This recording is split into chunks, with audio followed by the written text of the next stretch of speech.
Hello and welcome to Fathoms Deep, a Black Sails podcast from Common Room Radio. I am Liz Stevens. And I'm Daphne Olive.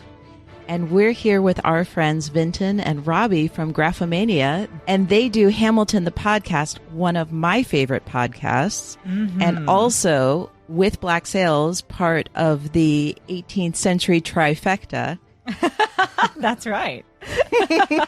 You should be listening to this show, you should be listening to Hamilton the podcast, and you should be listening to the third part of the trifecta, which is TSATs, the Scott and the Sassenach from Storywalk. Absolutely. Mm-hmm. Well, Robbie, Vinton, do you want to tell us a little bit about your show so that our listeners might know that they want to dig in? Yeah, so we host, as you've said, Hamilton the podcast on the Graphomania Podcast Network, and this is a show about Hamilton the musical.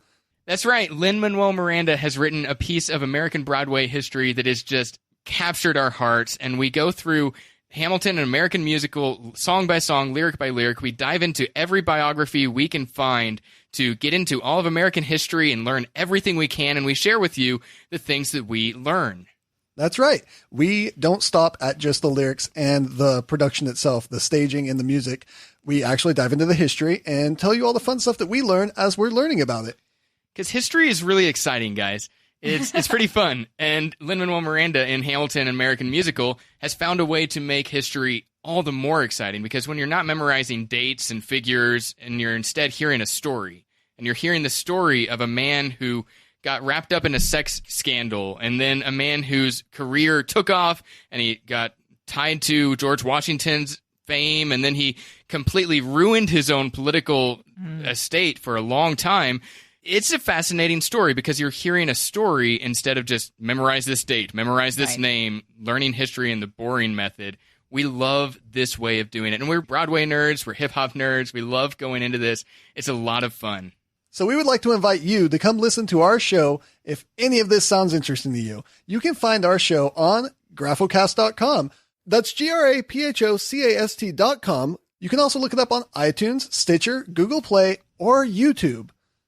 So if you love Black Sails, we know that you have a soft spot in your heart for tragic heroes. And you may not know this about our historical figures, but Hamilton, big time. He is a serious tragic hero in the mold of what we love in Black Sails. Very true. Very true. Look these guys up. Again, it's Hamilton the podcast. So I want to thank both of you for letting us come on the show. It's exciting. We love Fathoms Deep so much. I'm glad, Daphne, you finally got me into this branch of the 18th century trifecta. It has warmed my heart, and I love your show so much. Thanks for letting us come on. And thank you, the listener, for taking a moment to listen to us before your lovely podcast. Okay, so we're ready to jump in now to episode 14. And Daphne, before we do that, you've got some fun fan mail to share with us, right? I do. So we got a really fun email from, and please excuse me if I'm incorrectly saying your name.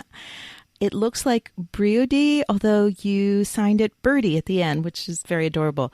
So I love Birdie. That's an excellent name. So we will just call Let's you go with Birdie. Reminds me of Hope Floats. Yeah, that's true. So Birdie had a few really great points, but the one I wanted to bring up, which is a really neat factual historical pirate point, was about black flags.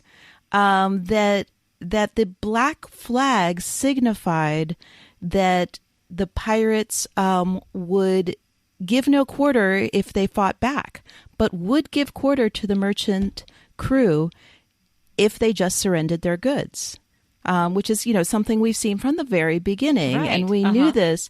So she said that the difference was a red flag, which signified, you're a goner, like basically we'll give you no quarter. So I don't know exactly when the red flag would happen, but she made the point of the first episode. Remember we pointed out how they were torturing the merchant captain in the very first episode. They were offering the crew.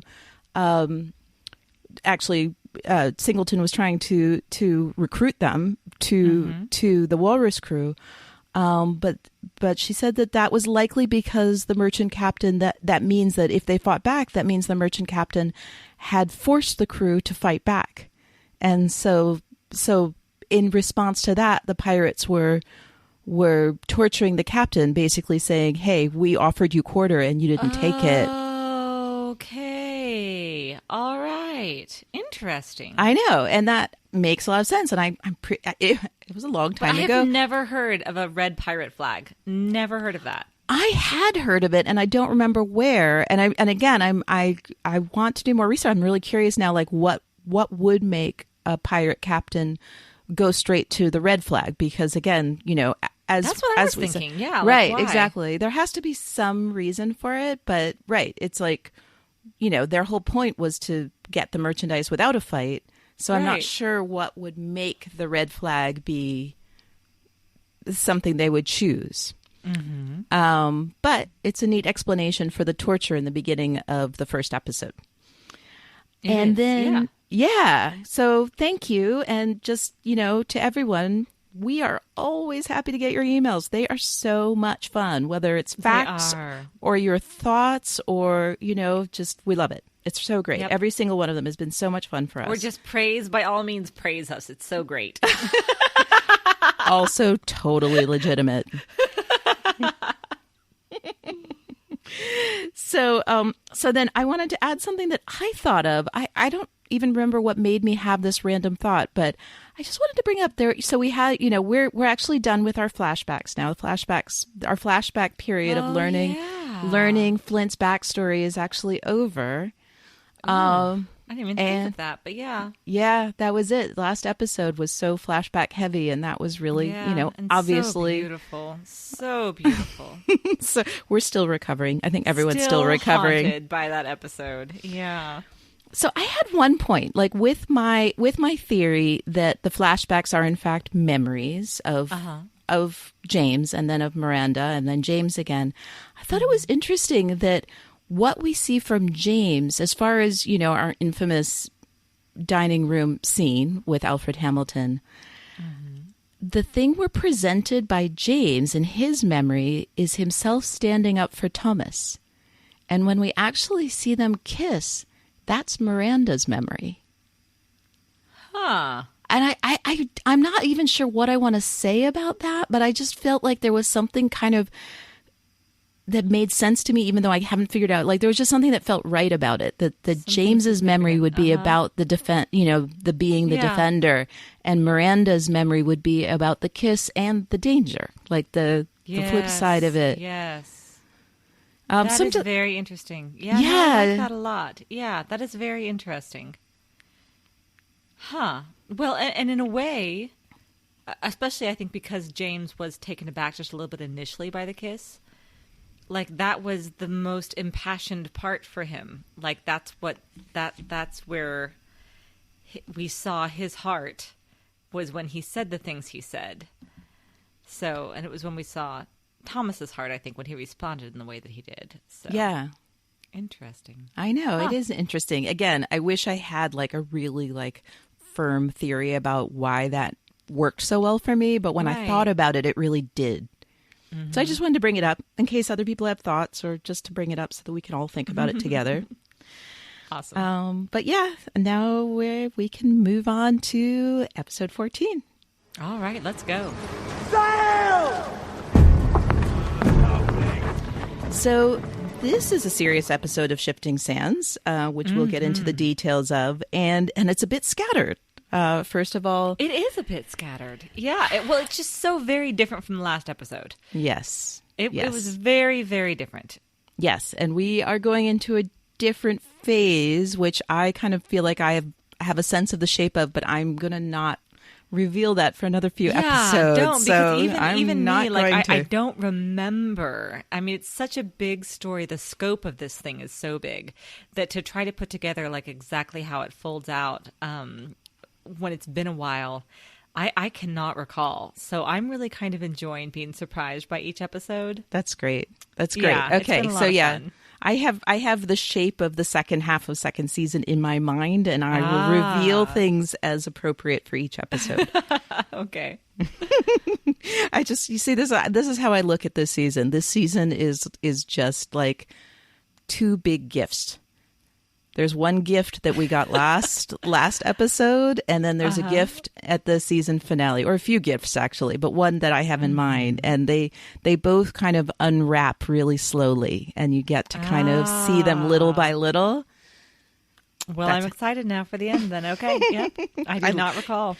Well, and also when you binge it, and I like binged this show pretty hardcore, like the seasons really kind of blurred together quite a bit too. If it wasn't for haircuts, because second season you got New Dufresne. So like that was the one that was like, hey, you're not Dufresne. And then third season you get Flint haircut. So yeah. Okay. All right. No. All right. Well, that's preview of things to come. So, I don't know. Can we say Gen X anymore? I mean, for this episode, they are not Gen X in this episode. No, they are definitely not, and that's a big part of the episode. So it is. So I guess we have Jack.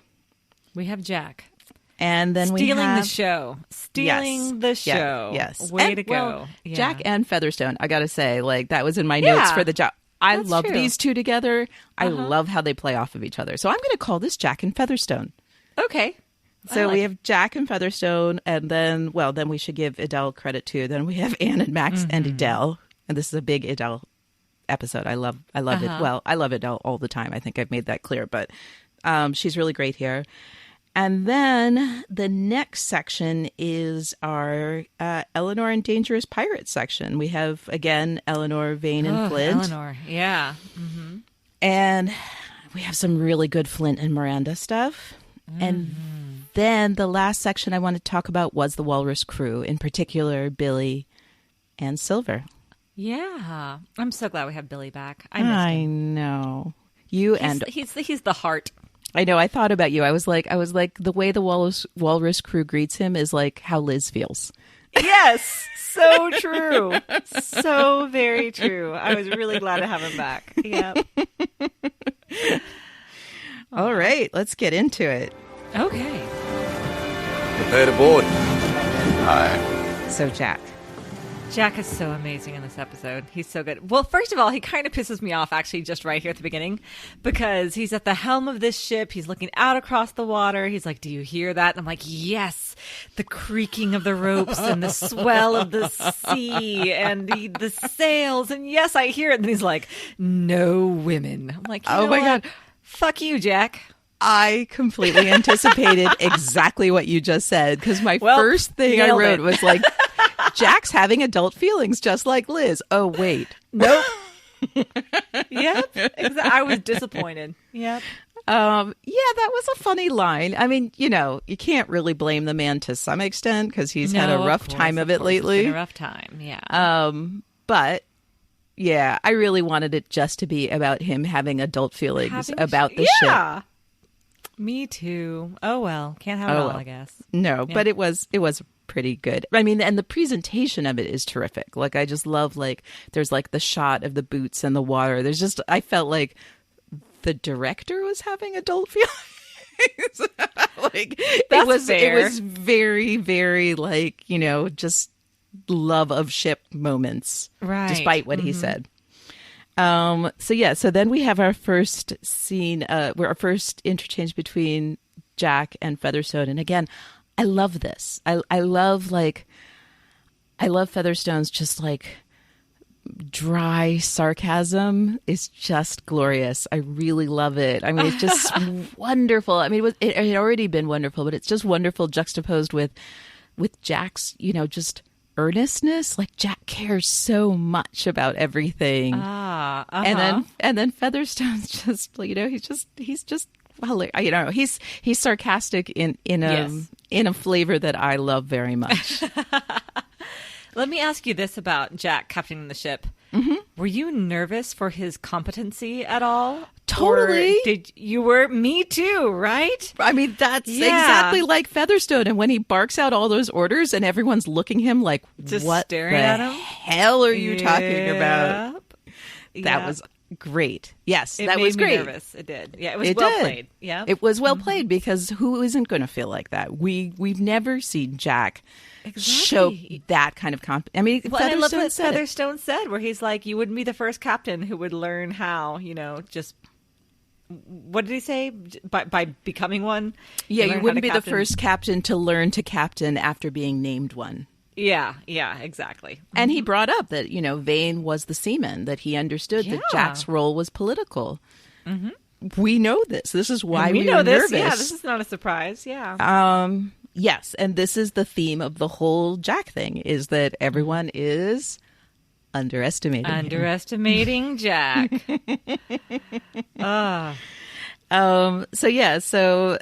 But I do also love how Featherstone, how quickly he figures it out, where Jack says all these things and is like raising the sails, and he's like, we need speed right now, and you just raised the sails and steered us in the wrong direction. And he's like, oh, but wait a minute. Unless you're going to do this amazing tactical thing, which of course he's going to think of a tactical thing. Yep.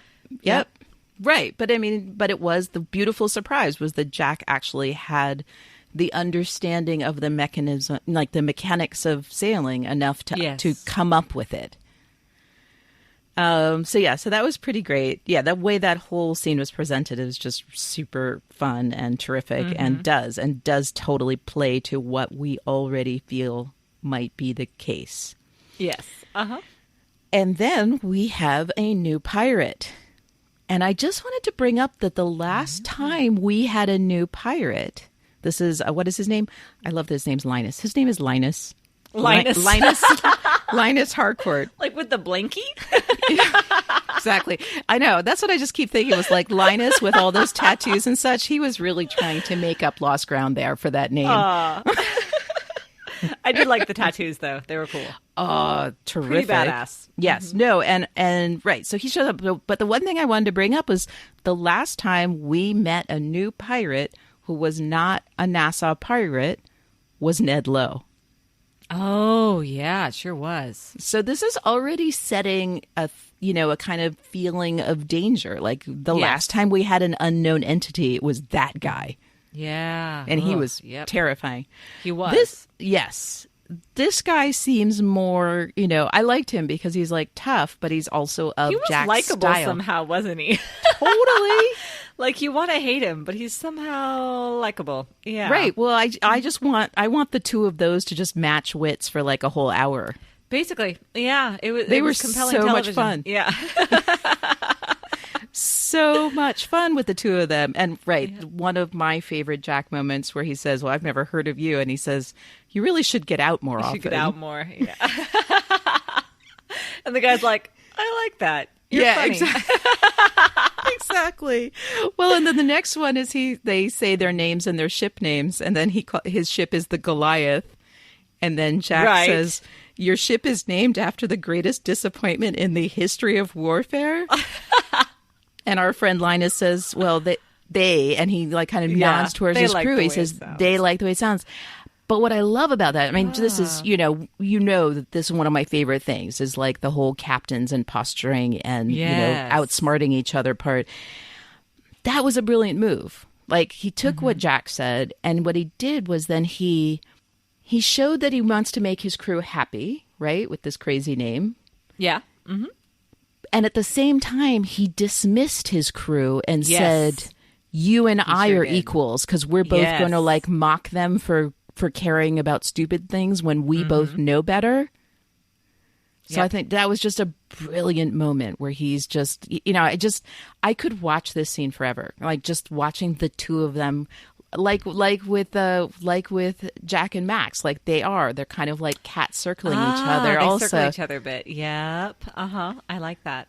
Yeah. It's so great. I seriously just over and over again could watch it. So what else did I want to say about that? Oh, and then then he's like, okay, they use the split a baby. Jack said split a baby. I don't like that term, but I know where it comes from. Sorry. It's okay. Gives me this, but yeah, again, I like how he's presenting the options. He's like, look, option one, crews fight it out. Obviously, I have the upper hand. Option two, we fight it out. I don't think it's really worth it. And then he gives this, reasonable men agree line, which I'm sure Jack's like, well, I'm, that seemed, I'm matching wits. That's my specialty. Yeah, that's my thing. It's kind of my deal. Yep. Yep.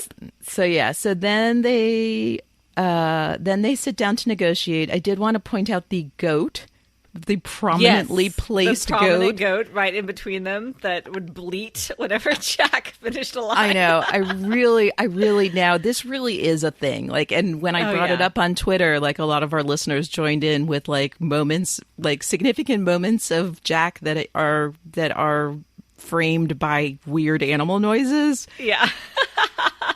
I am dying to know what, like, this had to, I mean, I don't even want to know if it's intentional. Obviously, it's intentional. I want to know why.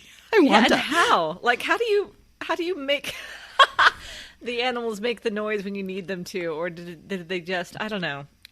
It's very interesting from a creative perspective, like how they made all of this work. Yeah. Right. Well, with the goat, they did need the goat to actually do something. With most of them, it's just sound effects.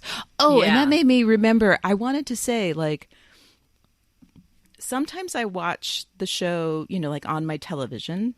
Uh-huh. And sometimes I watch on my computer or my phone. Right. And this week I watched both times with headphones.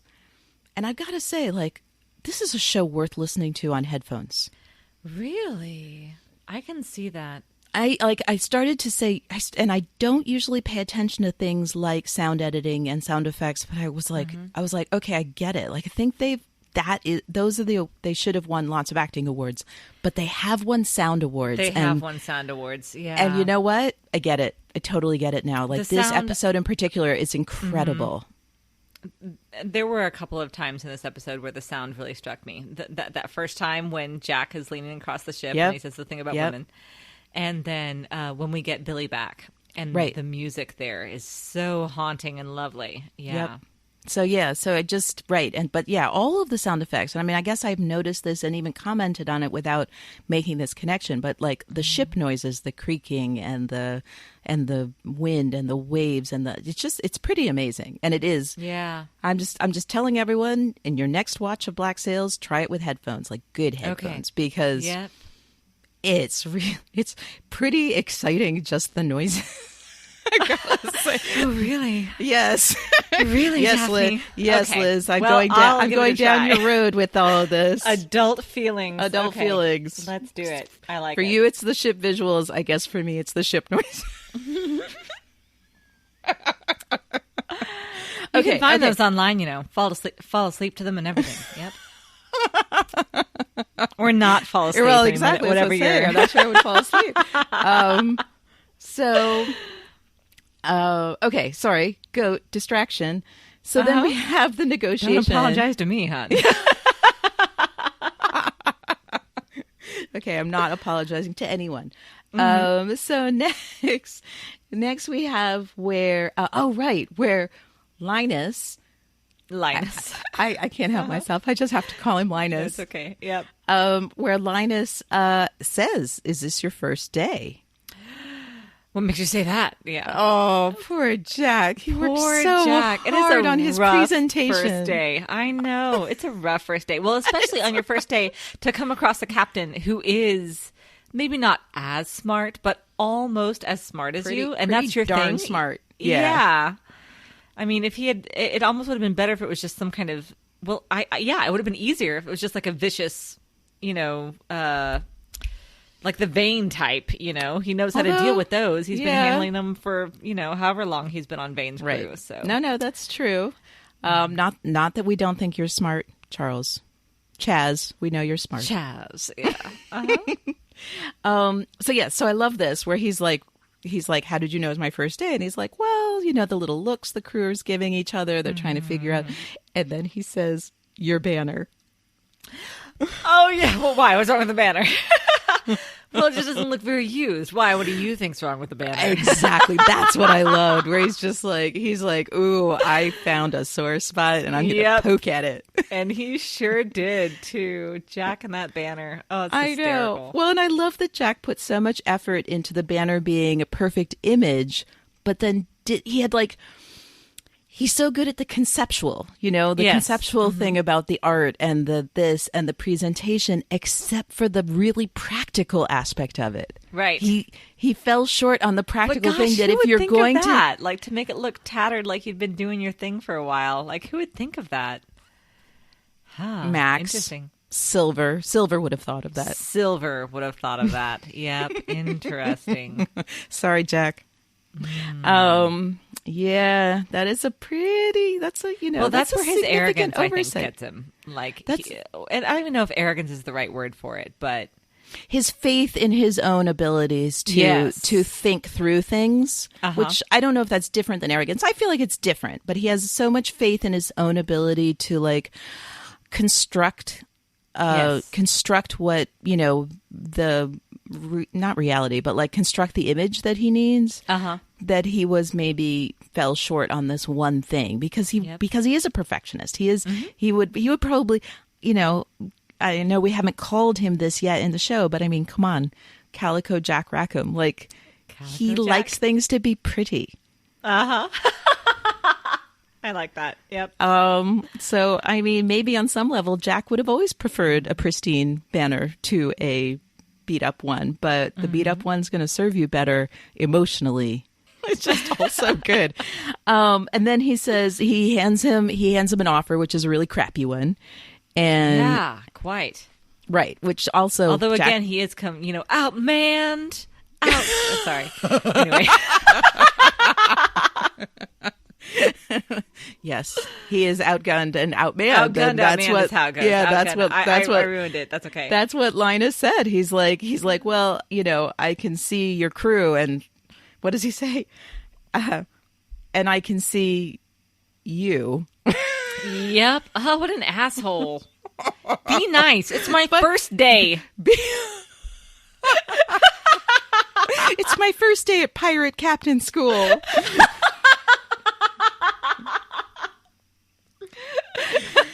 Yeah, Schmitz is no, gonna it DM doesn't. you for Liz, that it doesn't work voice. that way.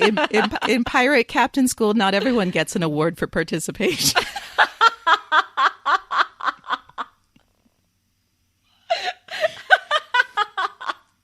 Sorry, I tell it like it is. Oh, you did good, Jack. You did good. I know, but he did do good. Ultimately, but we haven't gotten to we're there getting yet. there. We haven't We're gotten to getting the there. doing good. So far, Which- he's making a little bit of an idiot of Yeah, himself. But we do have a little But he'll get there. glorious Featherstone first that I have to call out. Okay, remind me. So when they're meeting privately, like I guess Jack was like, I Yes. need to think about this crappy offer you just gave me. And Featherstone's like, oh, that's so disappointing. And then he also underestimates Jack again. We already That's again. right. Yeah. Because he basically is like, he's like, dude,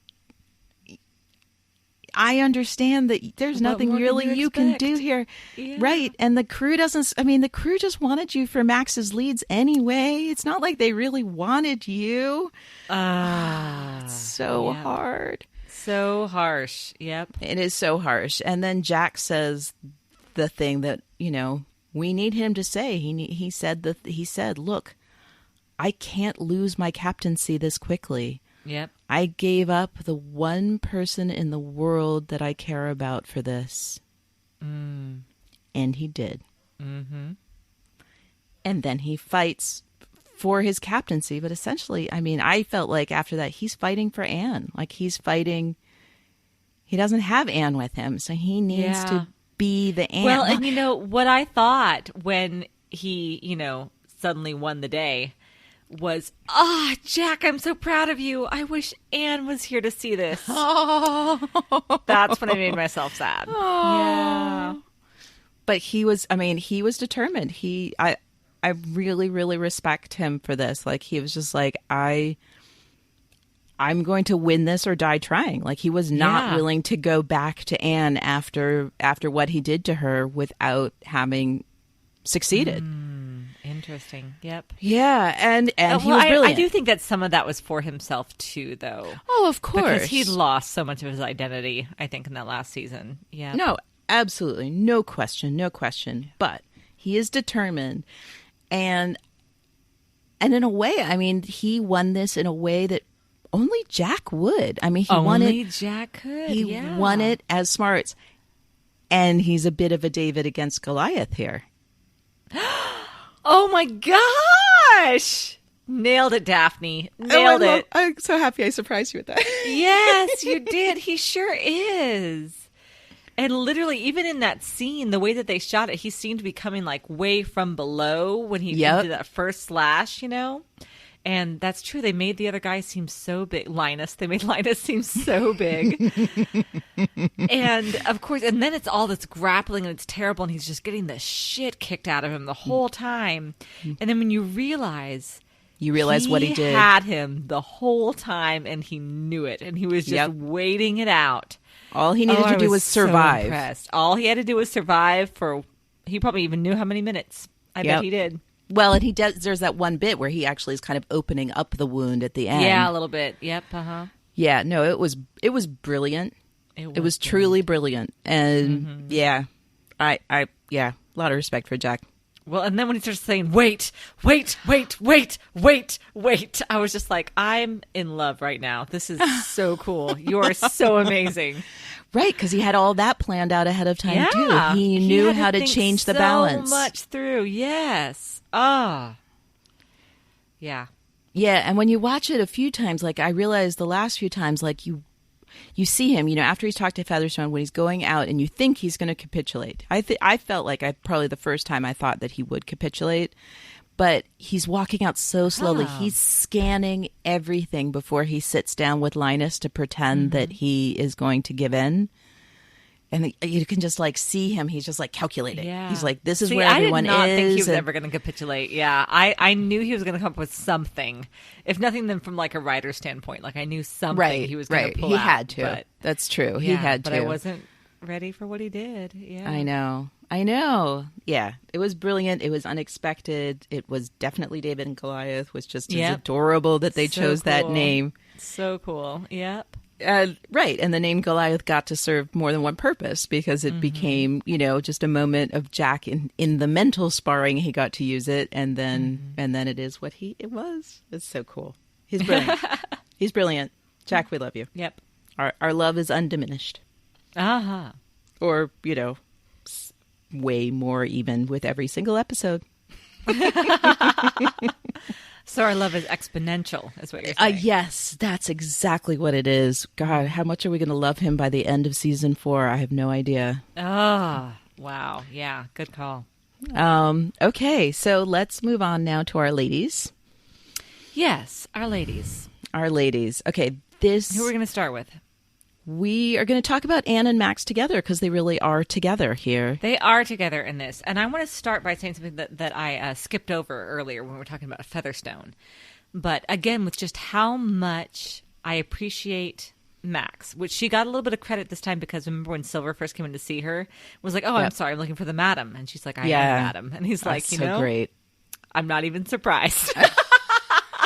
Which is so good. She, especially after we opened the show with Featherstone, well, according to the whore, and according to the whore, and well, the whore said, if the whore is right, she is much more than that, sir. Yeah. Yes, she is. And this is an episode where I think I actually was talking to our friend Josh Unruh about this episode because he was not as in love with Max as we were initially and had asked me some questions about that, about why I love her so much. And I brought up this episode. I think he was probably around this episode because he was on his first watch. This is the episode where if any of our listeners have ever doubted what you and I have said about Max being a compassionate person. Yeah.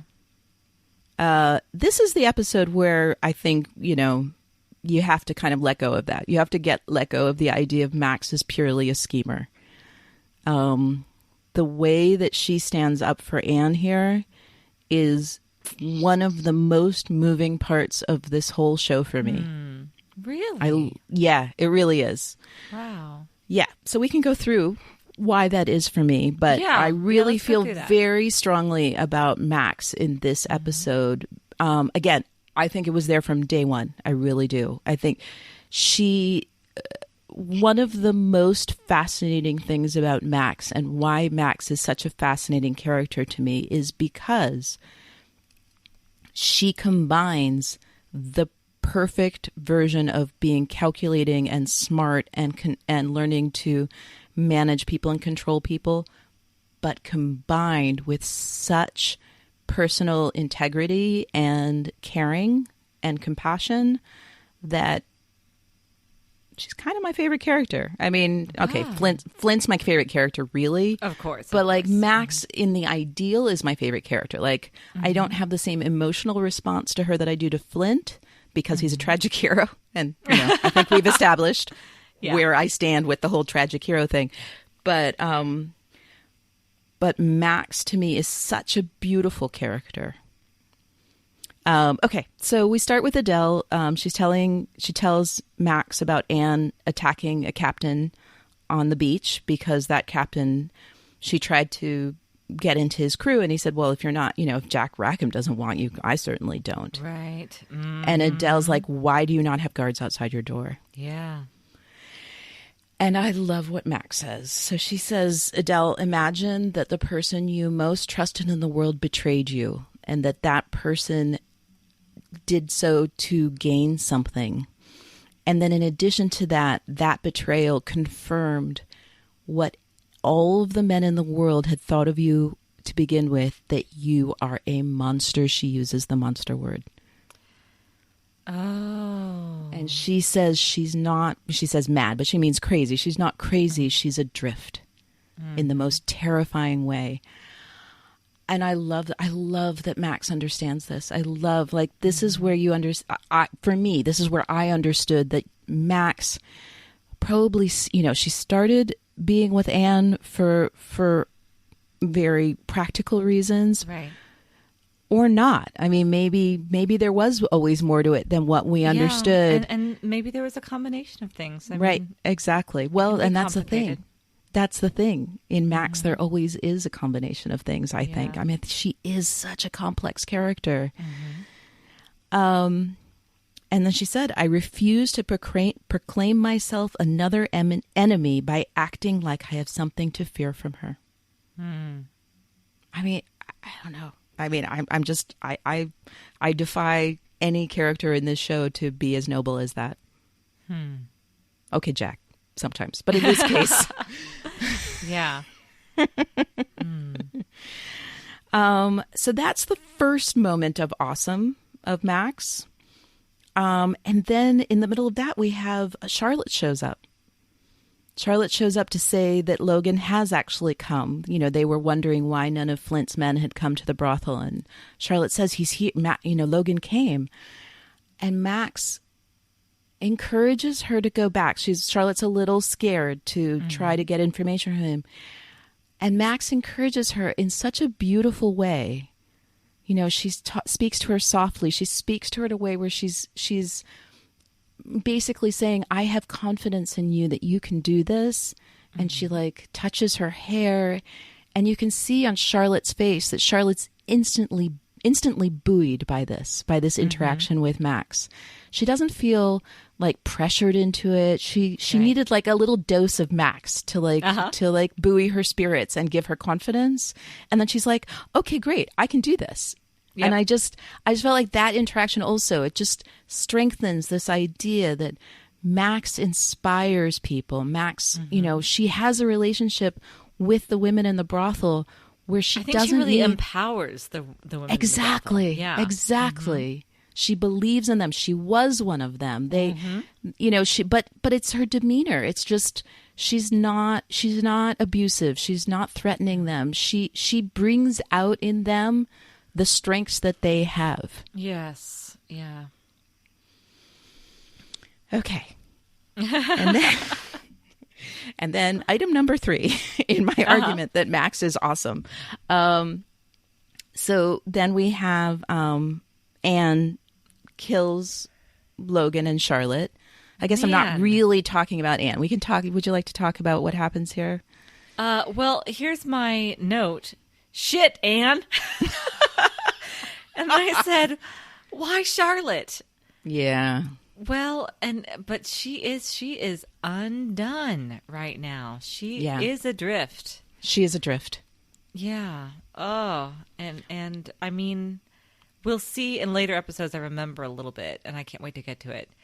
That she is searching for her identity. Like it's all been thrown out of whack now. Yep.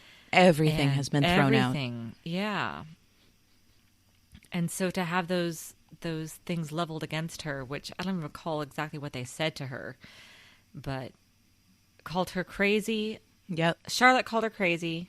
I don't Right. Logan Logan called her like a skinny something or another. I mean, right. He basically was like, he was pretty confident she wasn't going to kill him because he's like, you know who my crew is. You know who my captain is. Yep. Mm-hmm. Yeah, seriously. Yeah. Don't mess with Aunt Bonnie, mister. Right. So she does. But then Max goes up to her. And again, Adele's like, don't go in there. Don't be alone with her. Yeah. Which I completely understand. Yeah. Oh, I understand too. But, you know, I have all Max the respect is really in the world. brave in this. Yeah. And we know this about her. Yeah. Yep. And it's that combination of bravery and also just confidence in her own ability to, at first I would have said manipulate. But again, with this, I think you're right. I think she's not manipulating here. Oh, but God, she is using her ability to understand a person's emotions and see their motivations, I suppose. Right. Yeah. Well, and she said what Anne needed to hear, but I believe that she said it from her heart, not from a calculation. She said, I know that you know what you just did, and I understand why you did it. So that was the first thing that Anne needed to hear. And then she said, I will not let those consequences touch you. I will stand in between you and them, and I will protect you.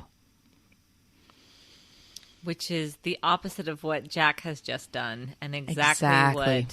what Anne needs. And I love that scene too, because again, she's so hidden in shadow, and then she looks up, and then she looks and up. There's that light all across her. It's really beautifully done. Yeah. Well, and also it's not just what Jack didn't do just now. It's usually Anne's job. Anne's the protector. Oh, that's such a good point. Yeah. So Max is saying, I'm releasing you of this burden of being the protector right now. I will be the protector. I'm the one who will protect you. So again, it's really hard for me not to be madly in love with Max after this, because she is so, we know she's smart. We know she's clever. Yeah. We know she's good at people, but her heart is so big and so generous of spirit. And I just feel like, this episode is just giving you one example after another, and each one heightening the view into this person who has so much capacity for love and compassion, in addition to all of this smarts and political ability. That was it. That was my argument for Max. It's a good argument for Max. No, yeah, I know.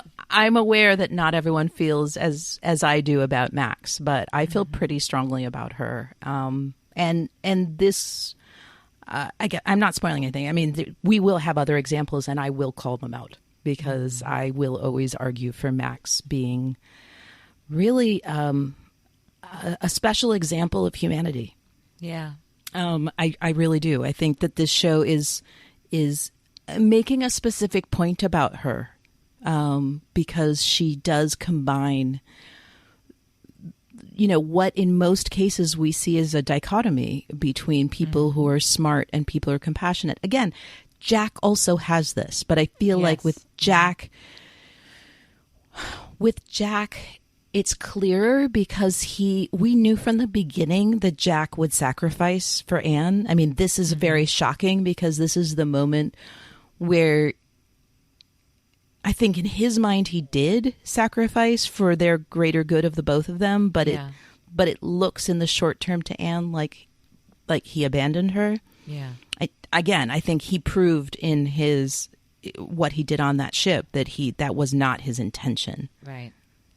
But Max is special. She really is special because she was alone, and she's forged allegiances that are political, but also relationships that are real. I like that. Yeah. Yay. I like it too. I really, really, really like Max. Okay, well, let's move on then to Eleanor, our female character. That's slightly less admirable, although this is a pretty great Eleanor episode. This is in a way Eleanor too. Episode. It really is. Yeah. I mean, I think that she's pretty awesome throughout most of this episode. Even when she first comes, it's kind of silly when she first comes in with the shotgun. And I like that she comes in and just shoots at them and it breaks them up. Yeah. I do not like that they both seem to think that she might actually shoot to kill either of them, which they both obviously would know that she will not do. Yeah. But I wish that their expressions after she had done that were more like, "Oh, sorry, Mom," than they were like, "Oh my God, is she going to kill me?" Because she's not going to kill you. We all know this. No. But the "Oh, sorry, Mom" is probably a little bit more accurate. Right. Like, that's true. Yeah, we're being idiots here. Yeah. We're all working for NASA. We're all right. Well, so I wanted to bring up, this is actually not just Eleanor, but I've grouped Eleanor and Vane and Flint together. I wanted to talk about the way the episode starts. So like we ended the last episode with Vane attacking Flint, and this episode, I feel like you would expect, if you were going straight back to them, you would expect to be already in the middle of it. Uh-huh. But they choose to like show you other shots of Eleanor's tavern. Like you see kind of quiet, like because she had cleared it out.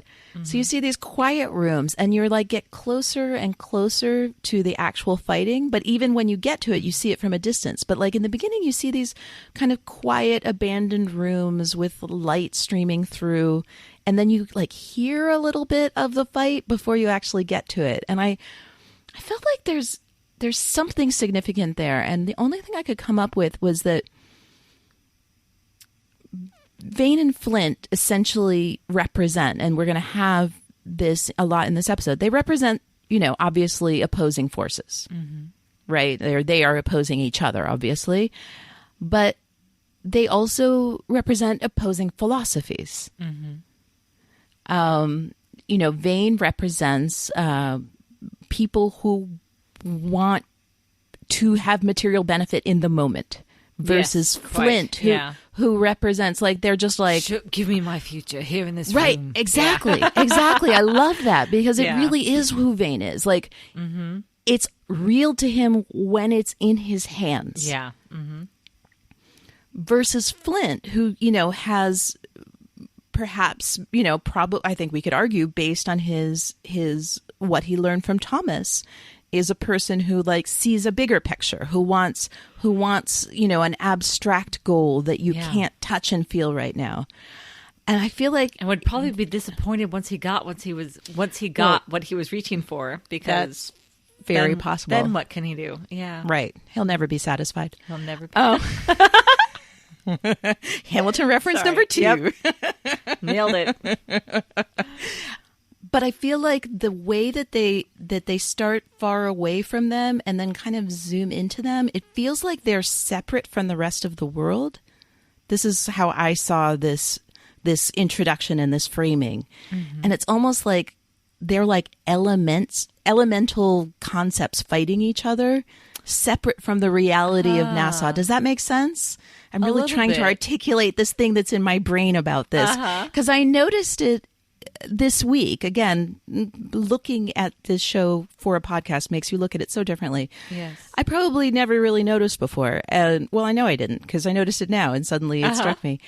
But I feel like, it's almost like you're seeing, almost like a mythological fight of these Okay, two. sure. You understand what I'm Titans. saying? Uh-huh. Exactly. Like that it's completely separate. Like we see the world. The world's not really affected. We see all these rooms that aren't touched by this fight, even though the fight's happening nearby. And then we kind of zoom in little by little by little into this really brutal fight. Very So it brutal, almost yes. feels like it should have been all encompassing. It was excellent stage combat too. Oh, so good. Very good. But yeah. but it's like it was like so peaceful, even though the fight was right Yeah. there. And it's like we're. I wish I had better words for what I'm trying to say, but it felt like something where the themes are fighting each other in a way. It's like Yes. it's like something really more abstract. But then we zoom in and we get into the actual physical fight of the two actual characters. But before that, it was something more abstract. Does that make sense? A little bit. Yeah. Oh well. Well, It's a it was big idea. Yeah. It's a big idea that I didn't Yeah. get quite. I didn't quite give it time to cook completely. But that was as far as I got. That's okay. We have a half cooked idea. Okay, let's get back to our characters. So Eleanor stops them, and then Vane's like, "Well, we'll never, I'll never give in, nor will he." And Flint's like, "Have a seat." Yep. Mhm. That was very interesting. Well, and of course, it is just, it follows right on the heels of that scene with Miranda, and that's the other thing Right. to remember. Gosh. Yeah. Right. I mean, somehow during, while he was having his sad memories, and then during the fighting, he somehow, incorporated what Miranda said into his plan. And of course, Eleanor misunderstands him because he's like, "I'll stand down if you give me the girl," and she's like, "Seriously?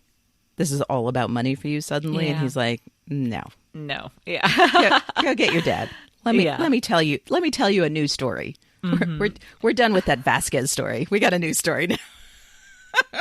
Let me tell you a story of a South Carolinian named... I forgot his name. Named Ash. Yep. Yeah, that's way less dramatic sounding. Less dramatic. A South Carolinian named Ash. Do I know? Yeah. Let me tell you about lords and ladies in a dream. Sure. So Eleanor gets her dad. Oh, I just noticed this last time, the book's still on the table. Oh yeah, this literally is seconds later. I mean, I know, but still, that Yeah. just seems so. That just struck me as it's like Flint's vulnerability is on Yes, the table. Well, oh my is God, literally that on the actually, table. his vulnerability is on the table. Yep. Quite. That actually is totally true in many That's levels. exactly Okay. right. Yep. I'm no longer surprised that the book is there. So Richard Guthrie comes, and then Miranda comes in. Mm-hmm. And What is my that God. exchange between them? What is it? Okay, wait, before the exchange, I just wanted to note Miranda's face. No, that's what I meant. The Oh. the facial expressions between the two of them. There's Okay. no. He's ashamed of himself, as he should That's be. what finally. I think, right? Oh, He's yeah. finally ashamed of himself. He's Oh, like, yeah. I just said Right. the shittiest thing to you. Well, and also I think there might be an element here of this is the first time that Miranda might be watching him interact with other pirates. Oh, yeah. So Yep. there might be many layers to his basically his face is like, "Oh shit." Yes. Mm-hmm. And so I think there might be layers of that. I mean, we know that he's ashamed because he says so afterwards when they're alone. He doesn't say ashamed. We don't use the shame word loosely. We don't, right. But he but yeah, I felt like maybe that's part of it too. It's just maybe he doesn't want Miranda to see Flint. She knows James McGraw. Interesting. Okay. And he's having to in this series of interactions It is really changing the game to have It is, her right. move in on this part of his Well, and persona. he's forced in this moment. He needs to integrate Flint and McGraw. Oh, yeah. Because he's fessing up to his Nassau people right. that he knew Peter Ash, Uh-huh. that, he is finally giving the details of his actual plan, that he had this whole plan about fighting England and then going into the interior and why he needed the money. Like he is finally being clear about his intentions. Yeah, like she asked. And in order to do that, and this might be an argument for why he was never clear, the only way to be clear about his intentions is to let James McGraw and James Flint work together, be the same person. Because the badass pirate and the guy with the big dream have always been in conflict with each other. That's so interesting. Mm-hmm. So I think, he already had to go down this road, but to have Miranda as a witness to him, taking these first baby steps as this, McGraw-Flint combo character, I'm sure that's kind of hard for him. Yeah. Huh. Because she knows him, and we know she's really the only person in that room who really does know him, or knows a part of him. I mean, that's the thing. Like, everyone here knew a part of him. Right. Huh. But he's suddenly being something that resembles all of him at one time. That's very interesting. So he lays out his plan. He admits that he and Peter Ash. Sorry. Peter Ash, that's okay. Sorry, everyone. That he and Peter Ash were friends. And he says, I think we now have an opportunity to not do that fight that I've always been planning. I've been working all these years to plan and prepare for. Yeah. And then Vane is like, I'm sorry, here, everyone in this room, you all are making all these plans based on something for a future I have that not might agreed to give you. possibly happen. Yeah, that's also true. Yep. Right. And then he says that great line about, what do I get? He says, what is it? Oh, hand me my future in this room. It isn't just your words, is it? Isn't just your words, is it? Yep. Oh. He's calling Flint at his own game. We know that Flint is good with the words. So, he says the promise of a thing hard to define and impossible to deliver. Oh, Yep. I love it when Vane. This was something also that Toby Schmitz had brought up, that it was, that Vane had these moments of surprising and wonderful eloquence. Yes. This is one of them. This was. Yeah. This really is that. Good call. Uh-huh. Yep. And then he says, you can pay me for her. Just give me one Spanish man of war. Which was so awesome, by the way. It was so cool. I had completely forgotten about that line. And when I heard it, I made some kind of audible exclamation. I don't remember what, but I was very excited. Yeah. This is Vane being his most Vane-like of all. I loved it. I know. It's great. And he's right. He's totally right. He is completely right. Yep. Yeah. He is not a dewy-eyed idealist in any sense. And they should not have expected him to be. Mm-mm. Okay, so now I'm going to take us away from where the chronological order in the show just to talk about Eleanor and Vane, because I want to talk about Flint and Miranda separately, if that's okay. Sure, okay. So Eleanor runs after him, begins to try to convince him. He's also pretty on the money there. He's like, okay, lady, you got to choose. Yeah. I'm done. Yeah, I'm tired of this. Yeah. Mm-hmm. He's like, I'm tired of this, and we don't have anything to talk about until you do that. Yep. And this is right. I mean, again, it would be a lot less interesting story if he's like, oh, okay, Flint, that's a great idea. Let's all do that together. Right, exactly. Yeah. So then Eleanor does come to him, and but first Eleanor comes back to Flint and says he agreed. Yeah. And Flint's like, I have trouble believing that he agreed. Right. But and then what does it matter if he she's- agreed or not? She says, Right. I'm telling Right. you that it's going to happen.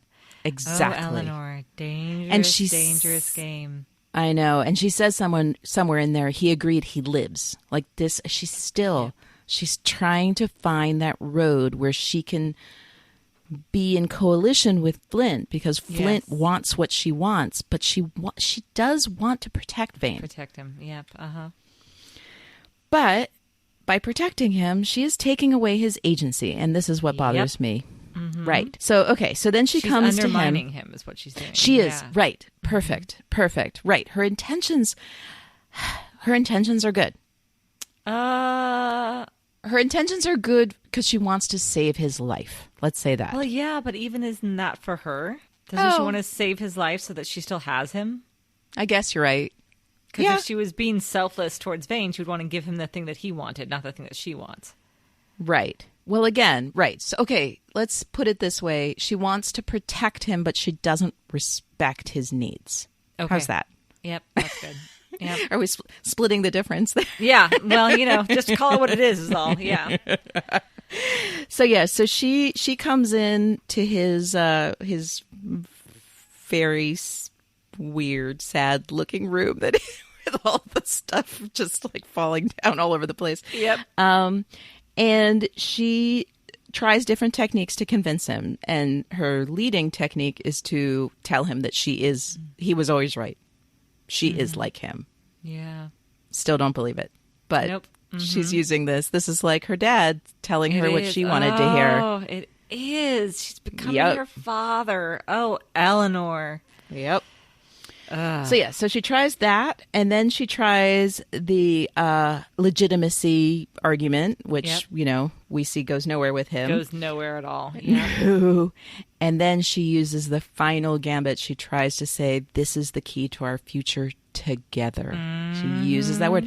Again, I'm not saying that Eleanor doesn't on some level believe this stuff, but in my eyes, this is all, and I think that she thinks she's doing this for a good reason. I think that she thinks she needs to find a way to convince him to save his life. Yeah. So again, I'm not ready to call her like, mini Richard Guthrie. Yeah. Although she does use the tools that her father uses. I think that she does believe that she's trying to do good. Yeah. Okay. All right. I think this does fall into that category of people who are doing a bad thing, thinking they're doing a good thing. Yeah. Right. Well, she has her sights set, that's for sure. Right. And again, I believe her argument. I think that Flint's plan is a better plan than Vane's plan. Yeah. I understand completely why Vane believes in Vane's plan because of who he is. For him, again, number one thing, freedom.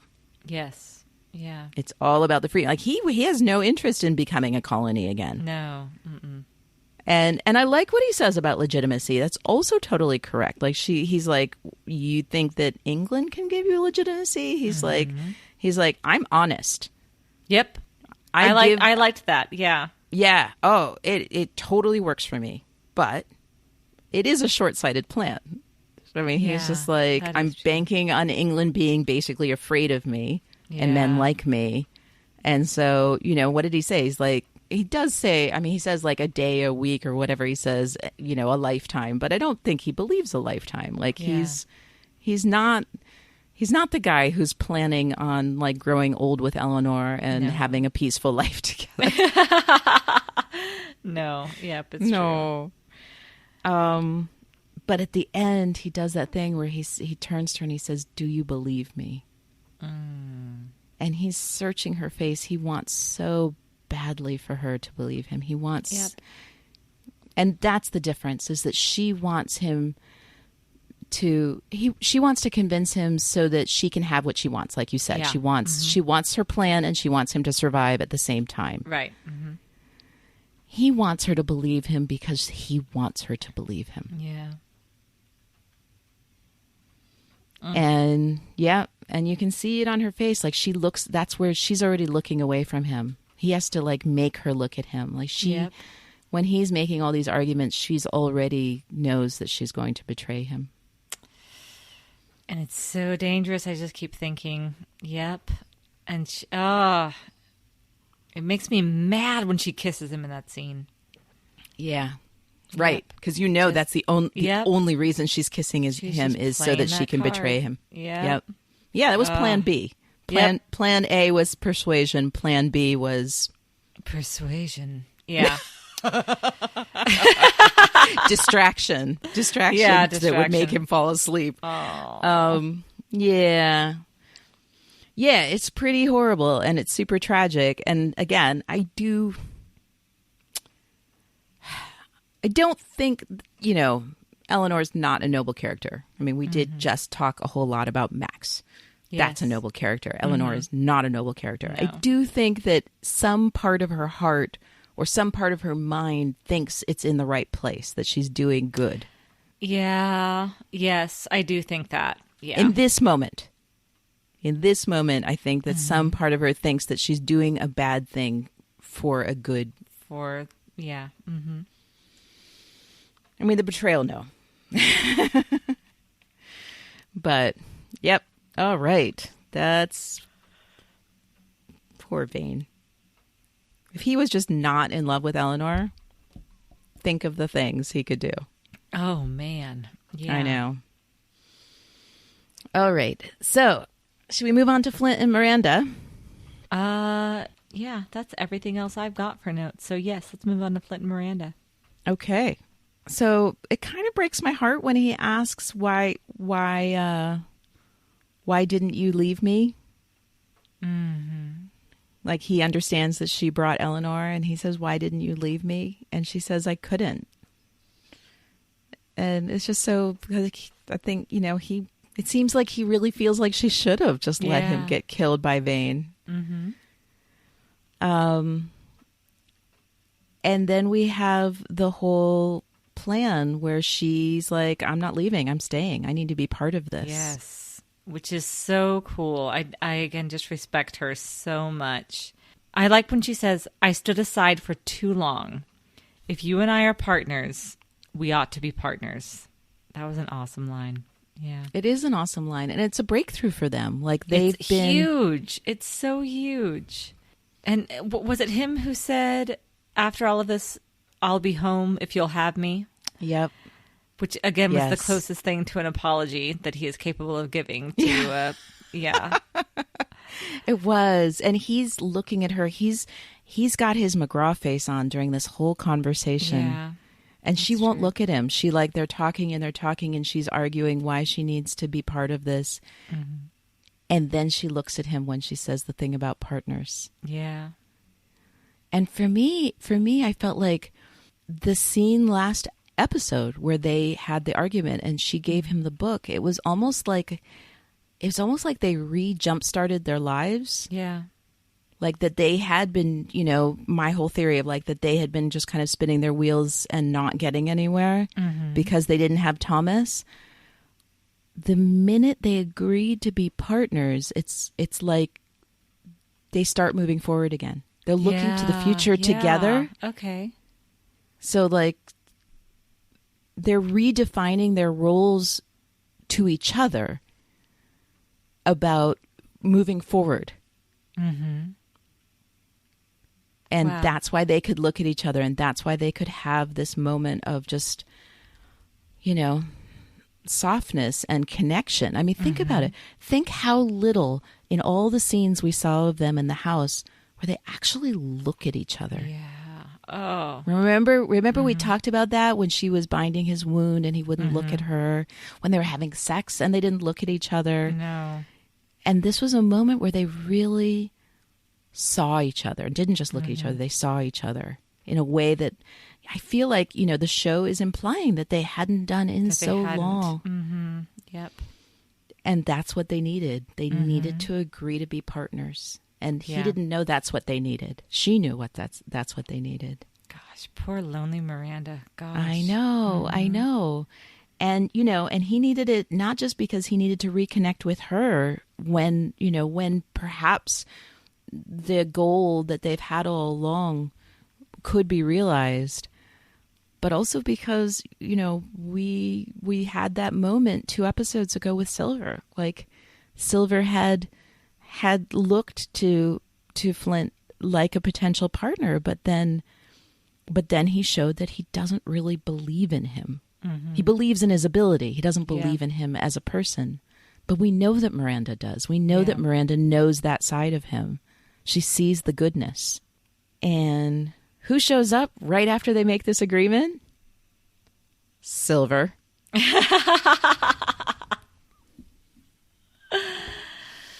Silver is lovely in this episode, isn't he? Silver is lovely in this episode. But I want to talk about Billy first, if that's okay. Sure. I would love to end with Silver. Okay. Yes, Silver is lovely this episode. That I felt like that interruption was so significant because they had just agreed to be partners, which goes against his partnership with Silver. But yes, let's talk about that in a minute. I wanted to talk about Billy. We did already talk about when he arrives and how he's greeted by the crew. Mm. Isn't that amazing? It was like he's like a magnet. Yeah. And they were all just drawn to him. And this is right after, the conversation he had with Silver last episode where Silver was so cocky about his own likability. Yep. Liked is just as good as feared. Mm-hmm. Liked is just as good as feared. But then you see the level of just the adoration that the whole crew has for Billy. Nothing like what they've got for Silver. Yep. No.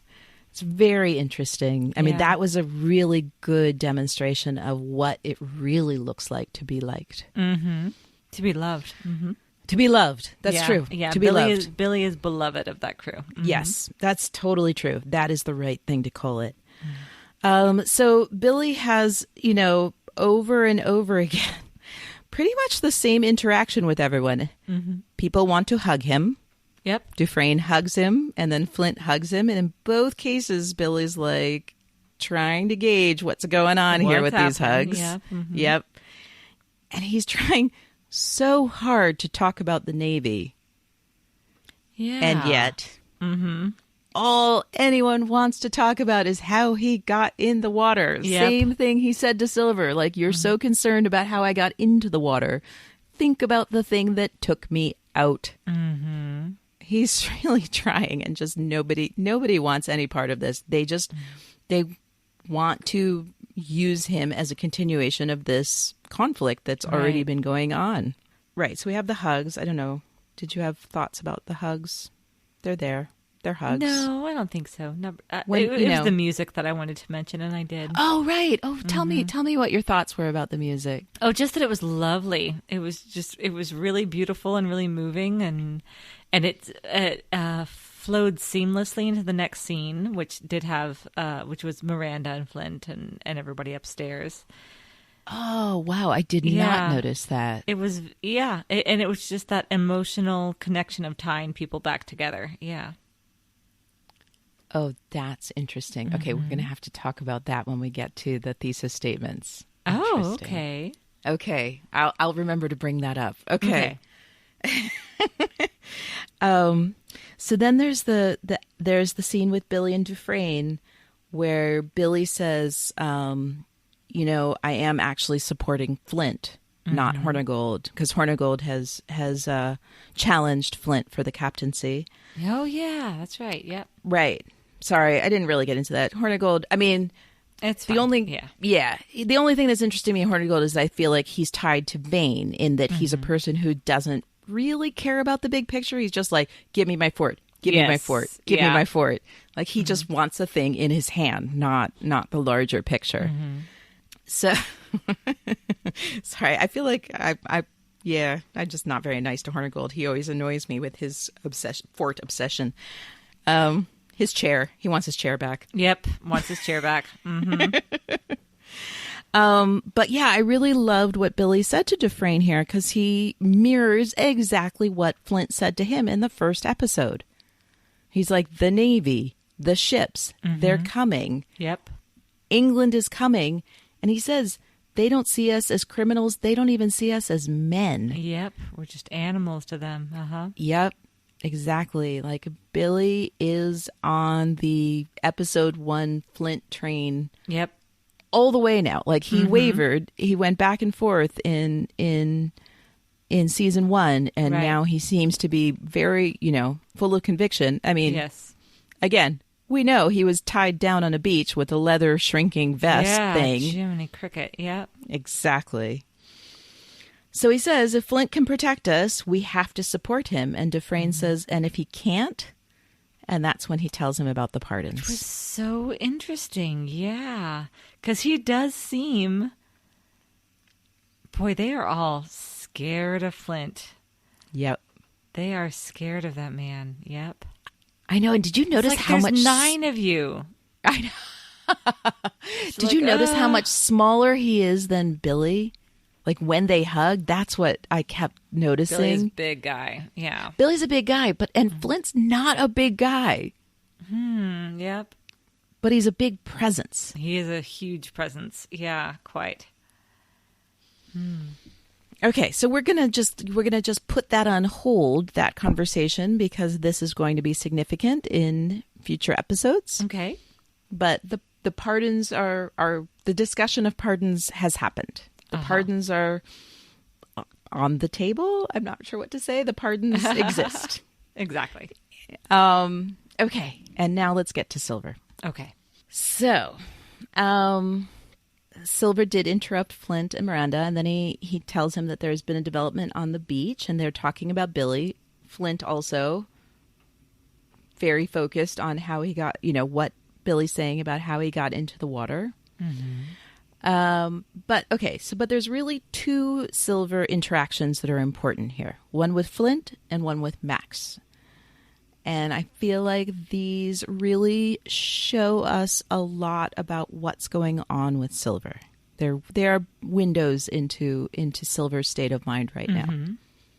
So we have the one after Hornigold said that he's challenging Flint, and then Silver comes onto the porch where Flint is. What does he say? I'm seeming unconcerned. Yeah, he's like, you seem very unconcerned. What are you doing? He said, I'm seeming unconcerned. Exactly. I love that exchange. That's my favorite Flint and Silver exchange so far. Yeah, it's really, really good. So Flint, he's like, okay, this needs to happen. There's not enough of I don't have enough votes for me. Go do stuff. Go take care of it. And then Silver says, well, there's one vote that's troubling me. Can you help me? And Flint's like, whose vote is that? And he's like, mine. Yep.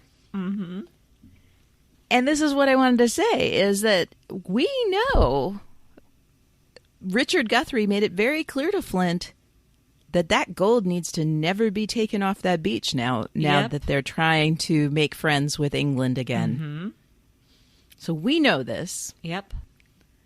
Silver doesn't know this. And he brings it up. He's like, you told me we had a time frame that we need to do this. And Flint says, the gold is still a priority. Yep. He says a priority. Yep. Well, then he says, what? You have my word or something? And you have my word. That's all I needed to hear. And then we get that great face when he walks away. It's just like, exactly. Are you kidding me? Yeah. Well, and we already established 2 episodes ago, Silver has uncanny abilities to read Flint's face. It is true. It is true. So you didn't even necessarily need that look when he's coming off the stairs. We know that Silver can read Flint's face and see stuff that Flint's pretty good at hiding his emotions, except from Silver. Yep. So this is a big deal. Flint has a new partner. I think we can now understand that Silver knows that Flint, not necessarily that he has a new partner, but that he's not necessarily Silver's partner. Yeah, in alliance.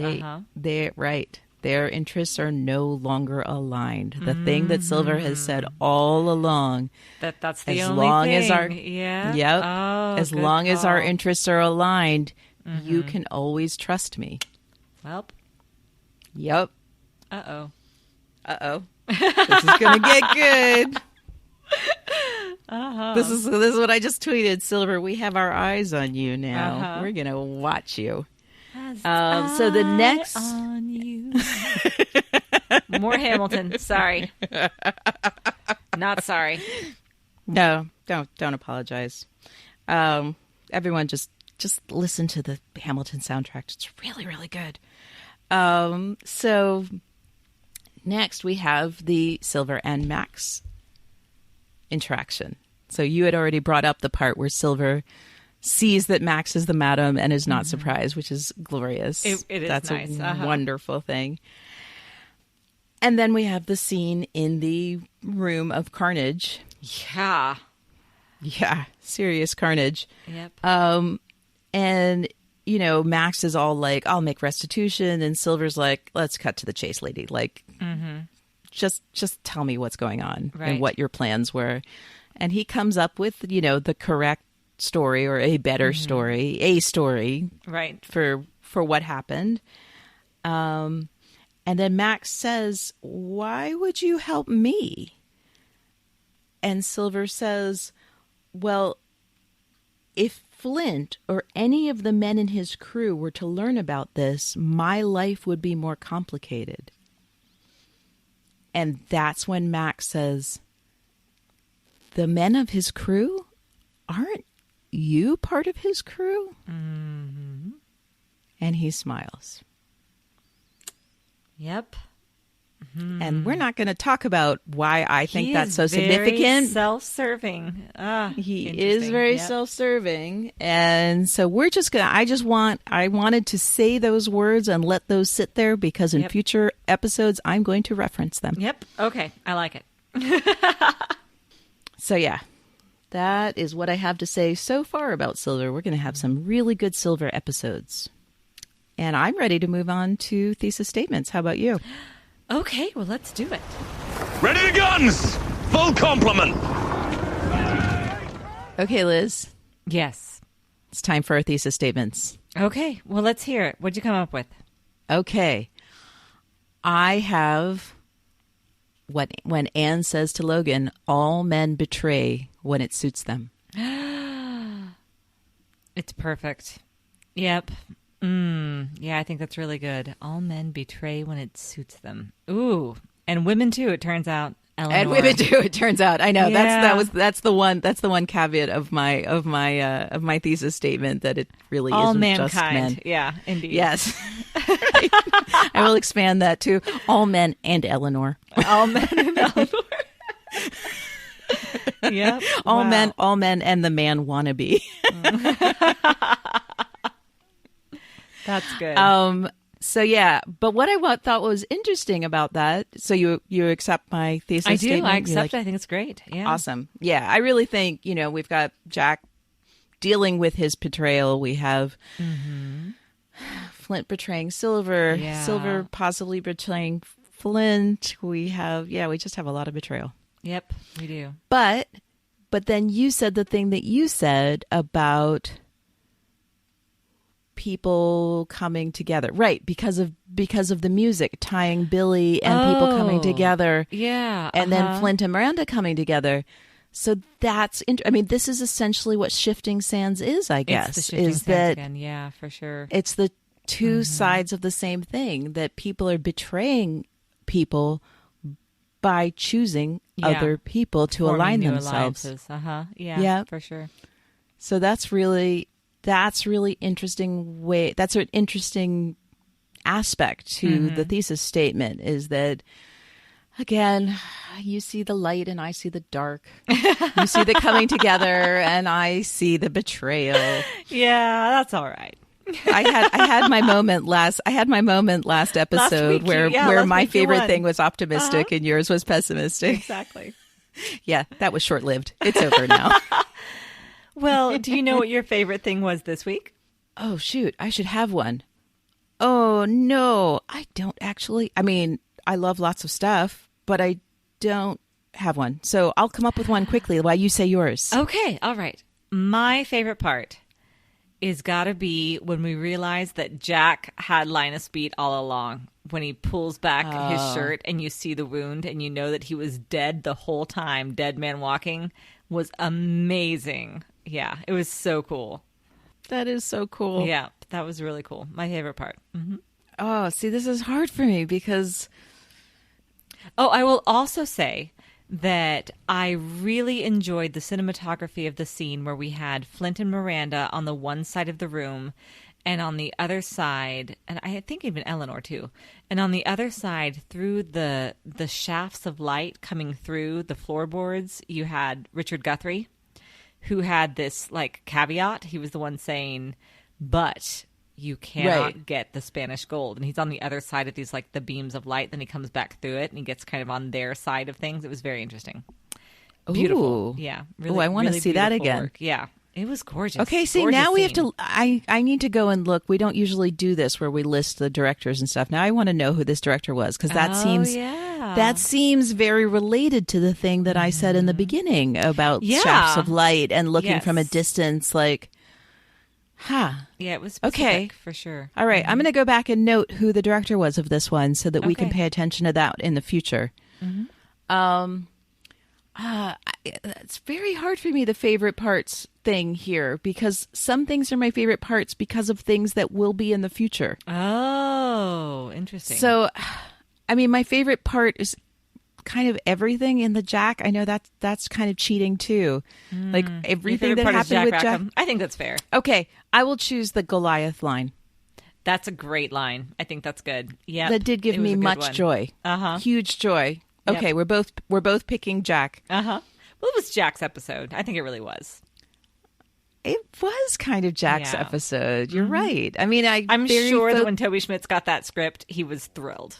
Oh, that's very likely. Yes. I guess it's true. I guess I don't really realize that because there's so much in this episode that's laying the groundwork for stuff later in this season. Can't look at that, though. But if you look just at this episode, it is definitely Jack's episode. Yeah. And Max's. I'm sorry. I gotta give it to Max too. It yeah, is, Max shines. It's less flashy. Yeah, her parts are less flashy. Yeah, but still shows a lot of character. Mm-hmm. You know, no one's really ever as flashy as Jack. No, who could be?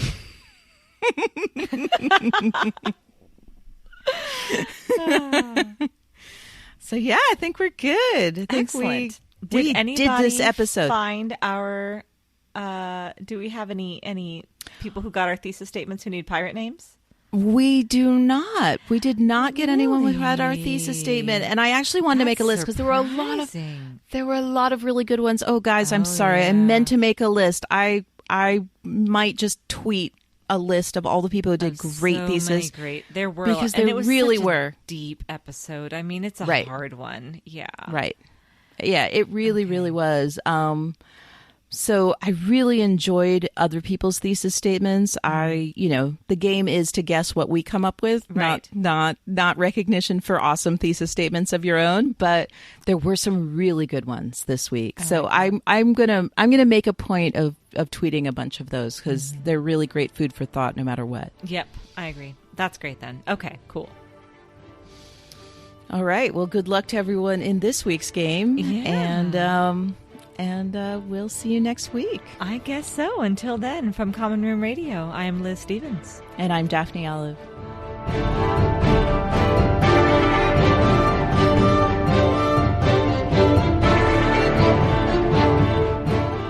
Fathoms Deep is a Common Room Radio production. For more information and access to other programs, please visit us at commonroomradio.com. To show your support, pledges of as little as $1 a month can be made to patreon.com/commonroomradio. Join the conversation by using the hashtag #Fathoms Deep and follow us on Twitter at BlackSalesCast. We ask that you keep your tweets respectful and positive, and please avoid spoilers. If you have more to say, we want to hear it in all its spoiler glory. Email us at podcast@commonroomradio.com with Fathoms Deep in the subject line. Thanks for listening.